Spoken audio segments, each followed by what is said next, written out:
Every lecture that you possibly go down the road with, usually with your children, they've heard it. They don't have to hear your point of view. They have to learn to make their own decisions. And that means they have to make mistakes. And when you see them going down the road and you know they're taking the wrong turn, you need to shut up because nobody learns in another person's shoes. Welcome to Pause to Go, the podcast that's all about making the most of life's transitions from middle school through menopause. I'm your host, Bree Luck, joining you as we embark on a journey of self-discovery and questionable decisions. Get ready for heartfelt conversations, expert insights, and personal stories that'll have you laughing, crying, and saying, "Thank goodness I'm not alone." If you've lost your midlife crisis survival kit, we've got you covered. So join me, won't you? And together we can pause to go. In today's episode, I am talking to my new friend, Carol Mishkin. Carol is an ontological life coach, and she'll tell you exactly what that means in this episode. But what she does is she focuses on getting women to become more self-aware and to move towards a place of self-respect and, most importantly, self-love. And today, she's talking specifically about how to reframe our relationship with our adult children.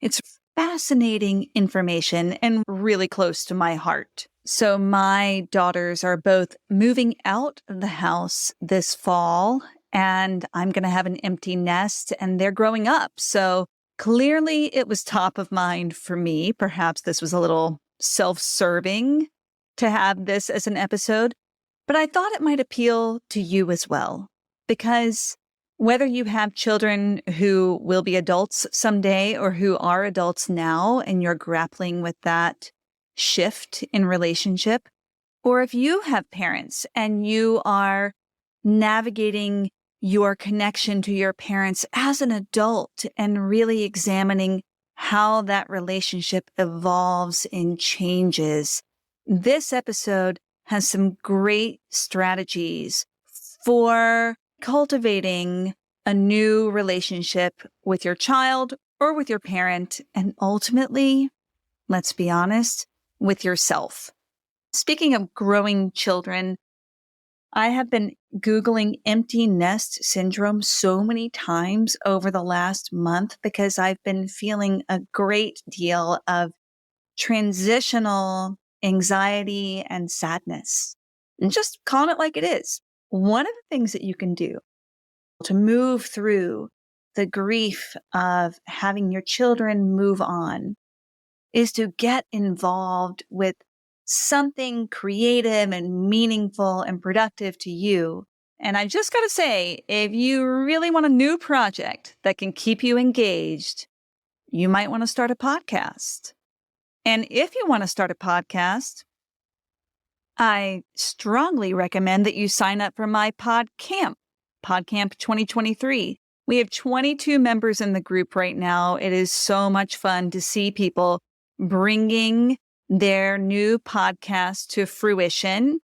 And you can still get the beta rate for the rest of this month. So, if you're listening in the next couple of weeks, go on over to the show notes. Check out the link for PodCamp 2023. I'll take you from concept to broadcast in just 4 weeks and maybe help you move through the grief of having your child go off to college as well. So check it out. And until then, enjoy hearing Carol Mishkin's wise strategies for cultivating a relationship with your adult children. How are you? I'm well. How are you today? I'm well as well. I'd love to start with the question that I use with every guest who's coming on the podcast, which is, how old are you And where are you in your menopause or midlife journey? So I am 66 and I had menopause early at 35. Whoa. And I'm beyond that. I'm past the moods and the heat and the sleepless nights. And I'm in the next chapter, the chapter after 65, where supposedly we're only 8% of the population. So I'm in the chapter where we got to realize, we all have to realize it at every chapter, but in the chapter where every breath we take every day counts. And every day we don't live fully is a day we lost. So I try to take advantage. I don't try. I take advantage of everything I can learn and I do, and I'm interested in. That's where I am. Oh, So I've surpassed the menopause already. you are a great role model to those of us who are, I think for anyone really, but especially for people who are at that age of just realizing, oh my gosh, I've hit the midway point, or I'm past my midway point and I want to make the most of life, but I don't even know where to begin. There's so many subjects that really, really interest me. And numbers like age and everything really have never meant anything to me. So it's how I feel, and I feel vibrant, and I feel there's so much to learn, and I have so much to give that makes me feel good. And that's what I focus on most of the time, how I can make somebody else's day better by just flipping their thinking, because nothing exists besides the thoughts we have in our head. That's a great belief of mine. Nothing exists besides the thoughts that we have in our head. Yeah. Just like a Rorschach test. I was hearing an example the other day and I thought it was great. A Rorschach test were blobs that we would see. And everybody has another interpretation. One sees a snake, one sees her father beating her up, one sees mother and father beating up. There's no truth. It's all guided by what we think. When we really realize that we have the choice to latch on to any story and we question our stories, that's when we have freedom. When we realize we're a thought away from changing our emotion, we're a thought away from changing the actions and the behaviors that we take. It all begins in our head. Nothing exists without a thought. This has come up as a theme across episodes of Pause to Go. And so I love that we're actually starting with this, even though it wasn't exactly how we intended to start. We'll roll with it. Okay. I have a friend, Matthew Reynolds, who was a guest on the podcast, and he is, among other things, a DEI coach, diversity, equity, and inclusion. Oh, okay. He wrote a book recently that really looks at the idea of when is your thinking not your thinking?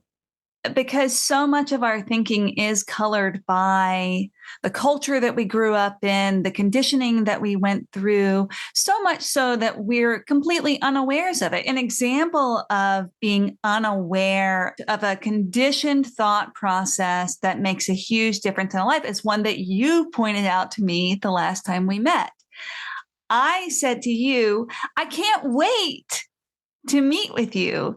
And you said, will you tell us a little more about that?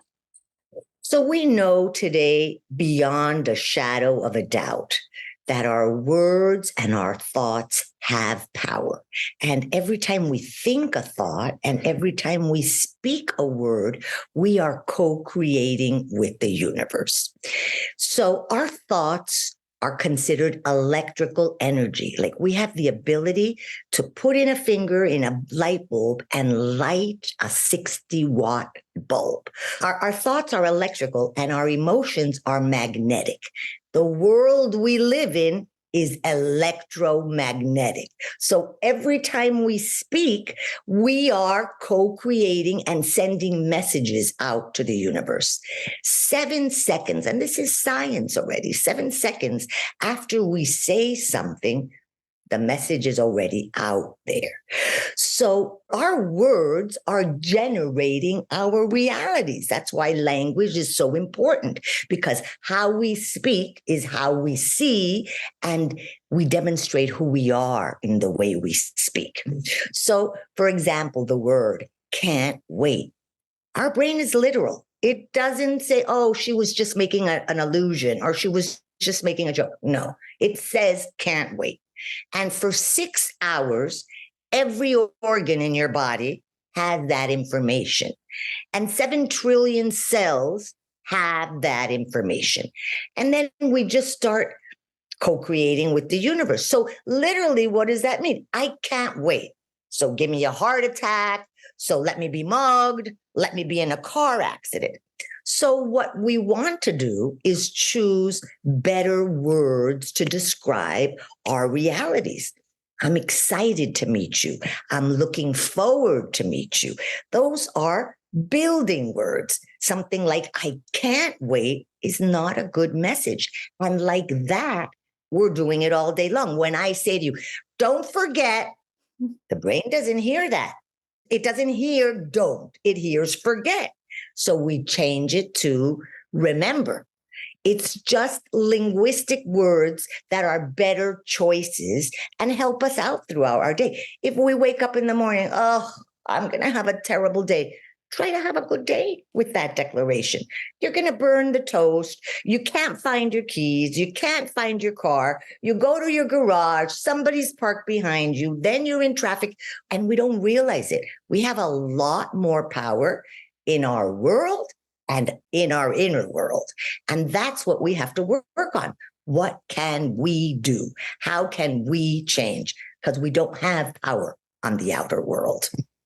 What I realized in this last week of catching myself several times, right before I was going to say it, is I realized getting back to the conditioning, I felt more comfortable making a belittling statement, right? The can't wait is ingrained in my head. I'm getting rid of it. I'm loosening it, right? I'm loosening the stronghold. It's a habit.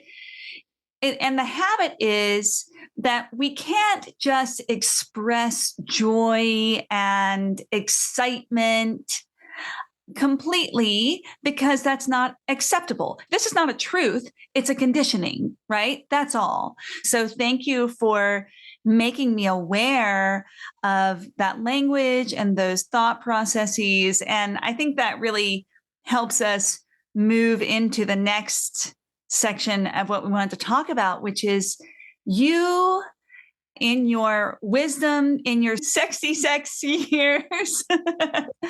You also have children. So I have adult children, and, all of these years, there's been different stages that you're interested in, so you study it. So I was into health for many years and read so much about the body and the mind and the gut and learned about that. Then when I emigrated from Venezuela 10 years ago, I had to adjust to a new world, a new life, a new everything. You're constantly adjusting. And for me, when my children went to college, when they left Venezuela, it was very, very challenging, because although I did work my whole life and I am an active person, I was a mother, number 2, number 3, and number 4. Like, that was what made me live. And when my children went to college, although I was very familiar since I was 14 years old with Khalil Gibran's famous poem on children, where he says, your children are not your children. And I could recite it and I could repeat it, but I never embodied it or understood it. Not even when they went to college did I understand it. I suffered in that place.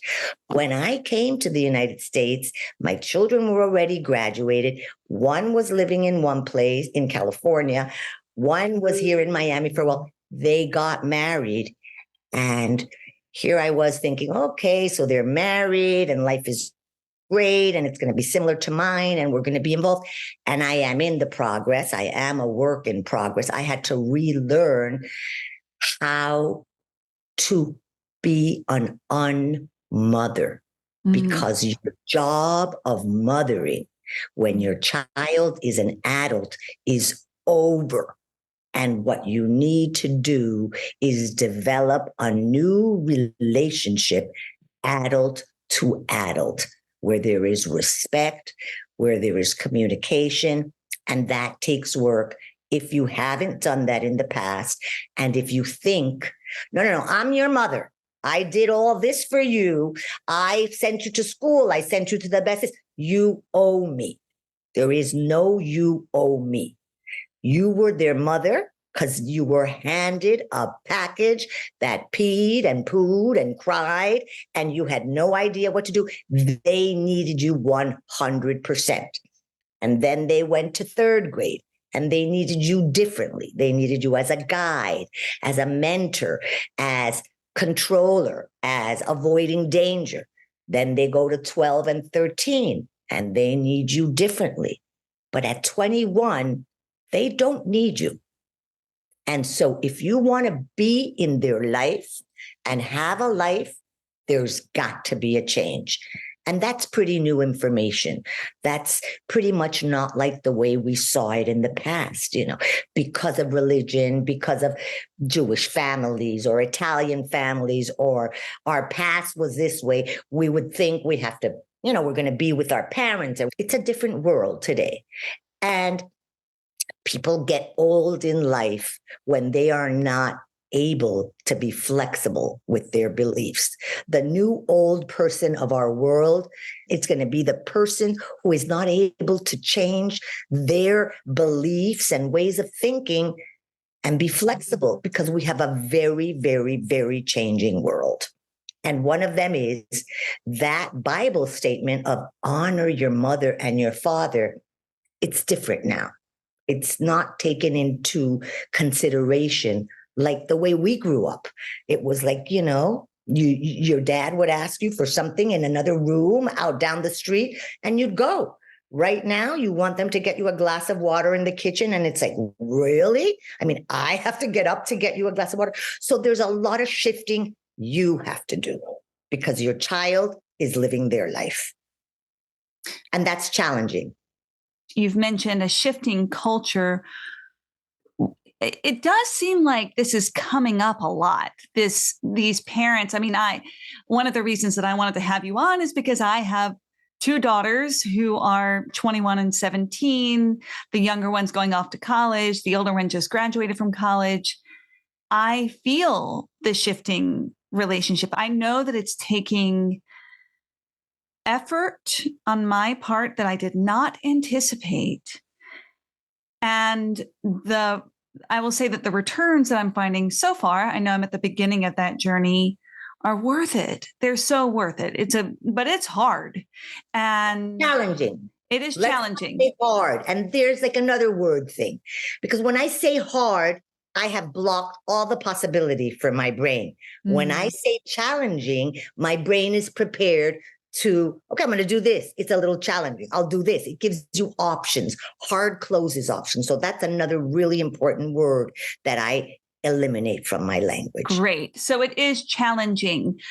Why do you think so many of us are wanting the manual for parenting our adult children now? What do you think is the reason for that? Or so what there are the reasons? Several factors that I think are involved. We have generational factors. I mean, baby boomers and millennials and Gen X, there are really, really characteristics that identify that group. And part of what is the new culture that has been, that wasn't around when I was young, is toxic people, get them out. Somebody's bothering you, don't even bother. That wasn't before. So that has eliminated the possibility of engaging in important conversations where we can discuss hard truths, which are important not to shy away from. But often we're scared, but if I say this, he's not going to talk to me anymore. So I feel that we need to change along with the changes. I also feel that our time, we're lasting longer. Parents are lasting longer. So before, a parent lasted 50 years. And so there wasn't so much involvement. And we did really grow up with honor your mother and your father. And now it's just like, if they're not helping you, if they're not helping you grow, then just stop. Also, many of these children have been brought up under a lot of trauma, and they have to figure it out. And they need to breathe. They need to become adults and be on their own. And if we think of it, most of us, or many of us, when we got married, we lived our own life. So we were more involved with our children maybe than our parents, but we need to let them live their adult life because they do not need us. And we cannot treat a third grader the same as we treat a graduate from college. So who has to change? We have to change. And I think that expectations that are not met are the most painful things. So I kind of thought, I lived next door to my parents, and we ate Sundays every day there, and my kids went over and my family went over, and I loved that. And so I kind of thought that I was going to have my children over for Sundays and be with my grandchildren. Well, one lived in California and one went to California too. So how do we adapt to these changing times, and how do we feel good about it? Because ultimately, we end up feeling bad and blaming ourselves and shaming ourselves because we don't know how to communicate. And it's about communicating, not as the mother that I have to tell you what to do and you have to hear my advice, but it's an interchange of adult to adult. And that's what needs to be worked on. So how do you do that? You listen more than you talk. We have 2 ears and 1 mouth. Every lecture that you possibly go down the road with, usually with your children, they've heard it. They don't have to hear your point of view. They have to learn to make their own decisions. And that means they have to make mistakes. And when you see them going down the road and they're taking the wrong turn, you need to shut up, because nobody learns in another person's shoes. Sometimes we have to go through the experience itself to come out to the other side. It's not our job anymore. And that is a belief that goes against what we were brought up with, because we thought, oh no, little children, little problems, big children, big problems. No, they're not your problem anymore. And if he can't pay his lease and he has to go to jail, then he has to go to jail. It's not your job to bail him. And that is how he's going to learn. And it's difficult. But if we realize that in the long run, that's what needs to be, that's what we need to do. That's one of the things, okay? Whew, that's intense. I'd like to just pause there for a moment, Yes. if we can, because I think about how my generation of parents, we have been in the thick of this helicopter parenting. Like, my peers are the helicopter parents of the world. So I would say that we are overly involved in our children's lives. So do you recommend like stopping that cold turkey at a certain time, or sort of gradually working our kids to a place of independence? If they already went to college, they're already making their own beds. They're deciding where they're going to sleep, what they're going to eat. They already have an independence, whether you want to admit it or not, whether they make bad decisions or not. They are already independent. You are not asking them, what'd you have for lunch? What time did you wake up? I mean, you're not going through the daily conversations that you have with little children.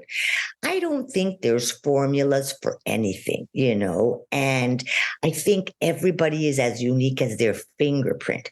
So what's your case? How is it? What do you think is going on? And where do you have to change? Basically, I'm an ontological coach, and ontology is the study of self.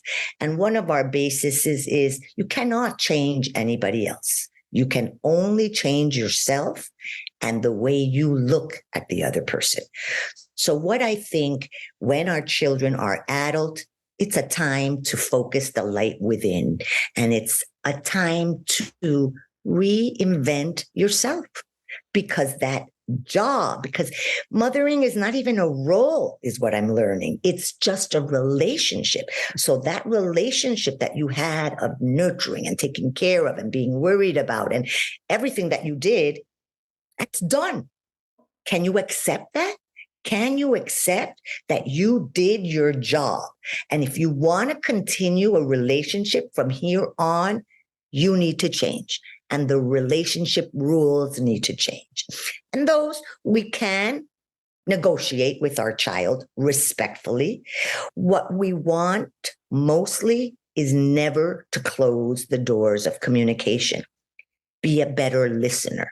So our role can become a mentor if we are asked for, because nobody wants advice that is not asked for, and nobody's going to listen to it. But if somebody says, look, I'm in this bind, what do you think?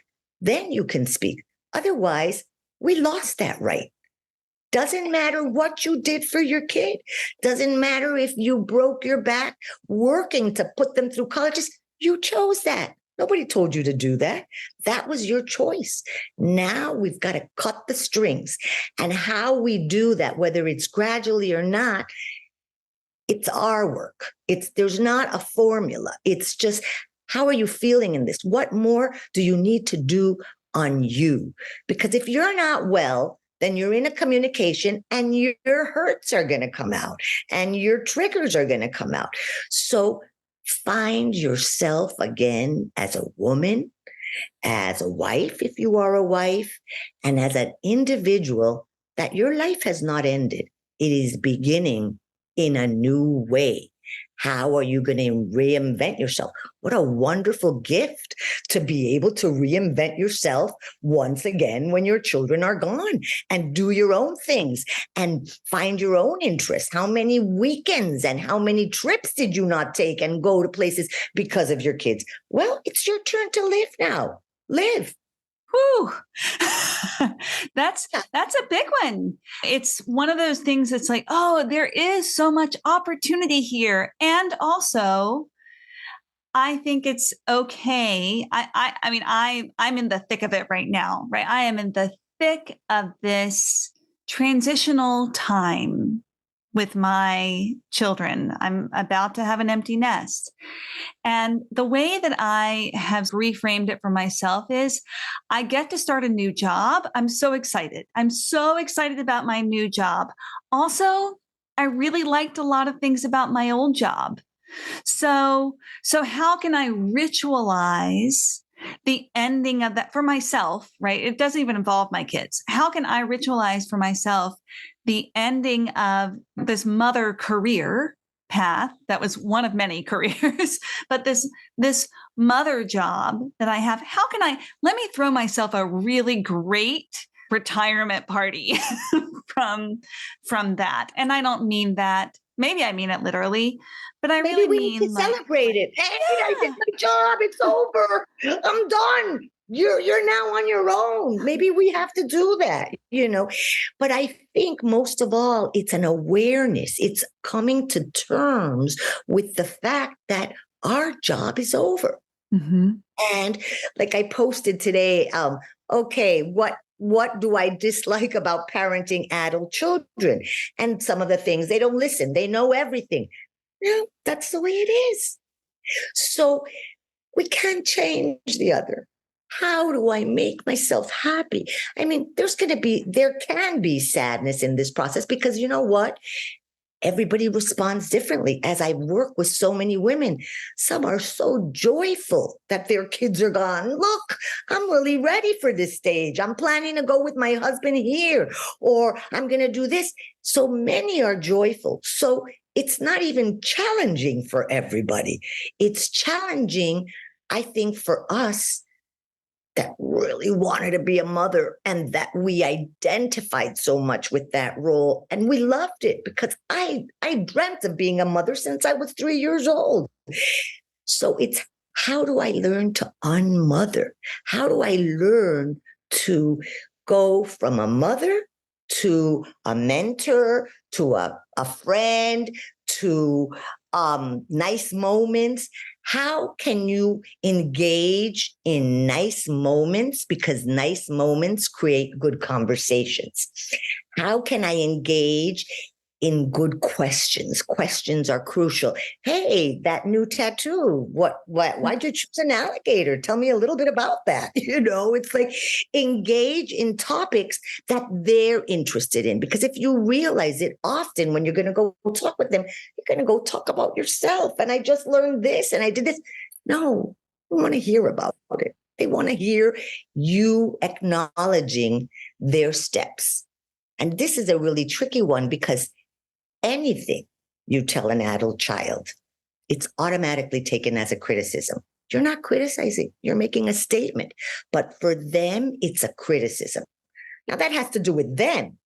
But if you want to engage in a good relationship, there has to be a respect of that. I don't have to tell you anymore what you should do or what you shouldn't do. If you want to know what I think, can I give you my opinion? Are you interested in my opinion? But if not, it's not your choice to give it anymore.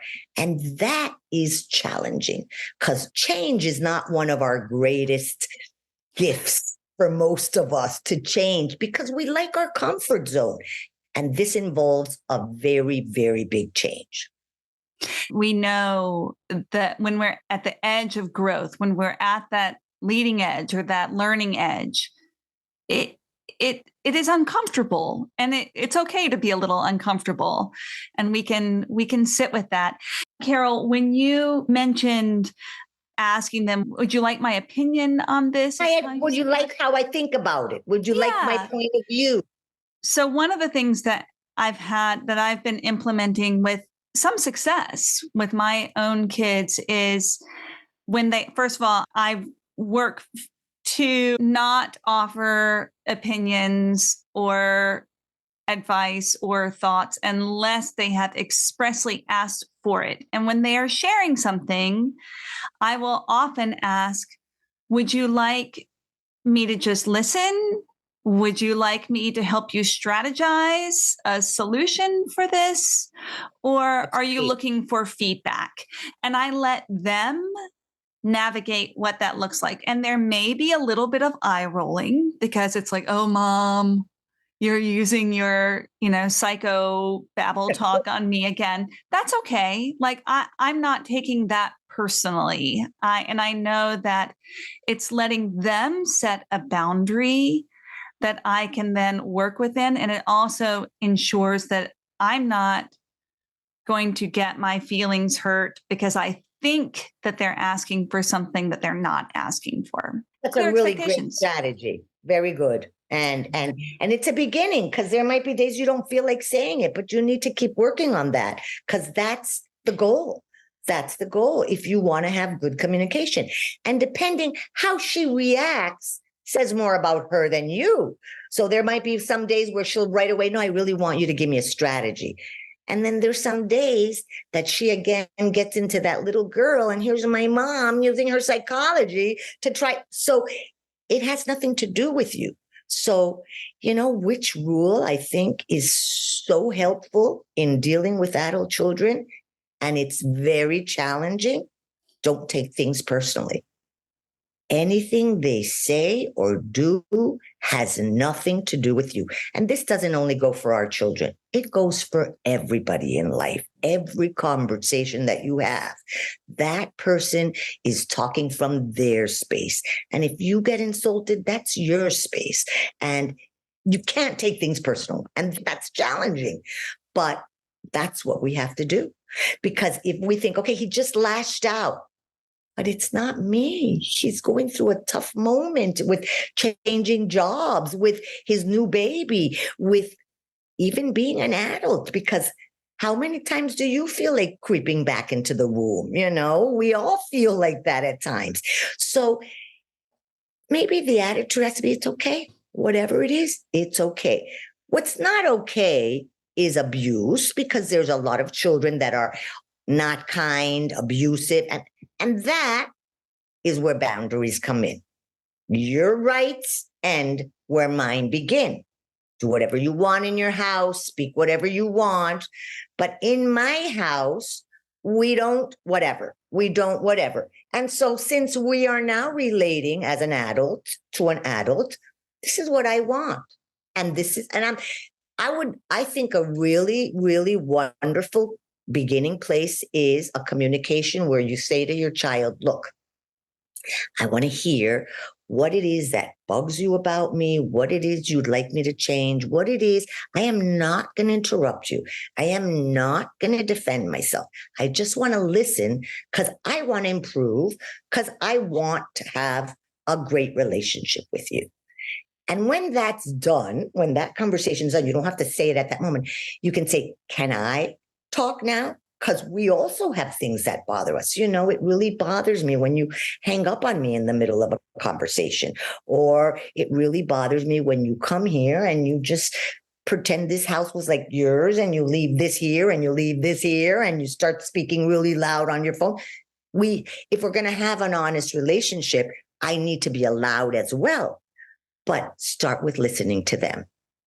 And that's important, because we can't change what we don't know. So if I don't know that it really bugs you every time I say such and such, then tell me about it and I'll work on it, I love the way that you just described the things that bugged you or bothered you. I noticed they were always the thing, they were always the behavior, never the person. And I think that that's a really important shift, speaking of language. And sometimes our children may not speak to us that way. So it may be important to reframe it. I know that would help me take it less personally, so that, so let's say this is not calling out either of my kids. I'm just using this as a hypothetical example.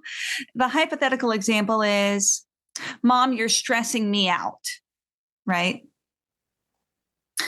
What they really mean by that is, Mom, the way that we're talking about this right now, or Mom, the way that you're coming at me with this information right now, I'm feeling stressed in this moment from this, or I'm just not in a place to deal with this right now. Can we find another way? But when it's, Mom, you're stressing me out, it's easy to take that personally. So something that I know might be helpful for me, and maybe for other people who do tend to take things personally, is to take a moment to parse the language. Carol is so good at that, to parse the language and to look and think, all right, this is really about behavior. This is where language is letting us down. Let's change the language to something we can work with here. Would you say that that's accurate? And am I reflecting some of your language focus there? For sure. Like she says, you're stressing me out. Who has the problem there? She does. Mm-hmm. But are you going to make her realize that? No? Okay. What exactly that I said bugged you? Because I was just saying how I saw things. Mom, I just don't want to talk about it now. Take that as a no. Don't talk anymore. Mm-hmm. Just because we have to respect them. And if you saw a friend and you met a friend on the street and you started talking and they said to you, please don't talk about that subject anymore, you wouldn't continue. So you don't have a right to continue with your kids. That right, you know what? You're going to listen to me now. It's over. We can't do that anymore. And it's important to know that, hey, you're living in my house. No, I'm letting you live here. So, but that's a lot of things that has to change. Right now, 35% of the people over 18 years old have moved back home. This is the first time we're seeing this in our society. So as they move back home, there's got to be changes because you're not moving home as the little child. You do your wash, you contribute with a weekly meal. This day you do this. We've got to give them responsibilities. And a lot of the information that I've been getting is we've got to be really, really careful on what we pay because part of them growing up is becoming independent in all senses. Okay. Another very big problem today that's happening that is very strange from before is, I don't know how they got the statistic, but they said over 27%. So I imagine it's much more, but over 27% of the families in the United States have estranged relationships with their children. A mother that hasn't spoken 4 years to her daughter, 3 years to her son. And back to what I said before, we live in a society where it's okay now. Your parents were bad, they were abused, get rid of them, get rid of them. And that was not what was happening in therapy offices 20 and 30 years ago. Look, you got to work it out. No, not anymore. So that's sad. And it's a subject that women don't like to talk about because there's a lot of shame and guilt involved in not having good relationships with your adult children. And it's funny because I'd say I'll go to a lunch with a bunch of new women and all of a sudden I'll start telling a story. Well, our meal has finished with everyone telling another story of their daughter-in-law or son-in-law and how they feel. That you're saying this is a problem today and we don't talk about it. In fact, one of the podcasts I heard, the man said we have epidemic levels of estrangement and bad relationships in adult children. So we've got to start tackling this. We've got to start speaking about what happens at 21. And moms and dads, you got to change your expectations and you've got to change your relationships, not roles. Because one of the things I learned is that there are no maternal roles. We make the role we want. Now it's about a relationship because you don't have a job. You don't have a candle in that party anymore, so you have to do the changing. I love that you brought up that sense of connecting with community, with connecting with others. That is a way to heal. We know this, that if we feel less alone in our struggles, then it helps us. It takes shame away. Mm-hmm. Yeah, because you know what? Also, just the same as Instagram and all the social media, we see the people in their best clothes with their best faces. So you might see you're having trouble in your relationship, and then you see this other mom and you see how well she gets along with her daughter or with her married son, and you're envious, not bad envious, but you wish that was yours. And it's just not that way. But they don't talk about it, and they're good actors. So as I said, when I start talking with other women, I get, and you should hear my story. So it's on the burner, but we're not talking about it enough. It is going to be a big issue now because we have more people talking. We have more people saying, hey, my daughter doesn't talk to me. Hey, I haven't seen my son in 5 years. So it is becoming an issue that needs to be addressed. And we as women need to get the help to get through it. Because first of all, we have a whole life to live after our children grow up. Do you know that? Do you know that it's your turn to blossom and become as an individual? And that's the shift we have to make in our thinking. So how can people work with you? So I offer right now, I have a special offer of a 75-minute solution to have better conversations on the phone. So I'm giving a couple offers. Let me tell you, my webpage is www.carolmishkin.com. And if I can get it to you afterwards, I'll get you the links of these new offers. I plan on July 20th, I'm going to have a free workshop. regarding conversations with our children. And then in August, I plan to have a series of navigating our relationships, how we can improve them, and how we can improve ourselves, because it's about taking over yourself right now and doing your part of the work. Oftentimes people don't know what's lacking and what's missing, and they always think the work is outside. The work is inside. It's an inside job. It's an inside job, yeah. Well, Carol, I will put all of your links in the show notes, and I'll also try to look up those statistics so I can give a little more information. Thank you for doing this work. Thank you for helping me to think about my relationships and language, my relationships to my children, but also really my relationship to myself and my thoughts and language. It's already making a difference. So thank you. I'm glad to hear that. That makes me so happy. Thank you for the chance to speak about this such important subject. And it was great. I loved it.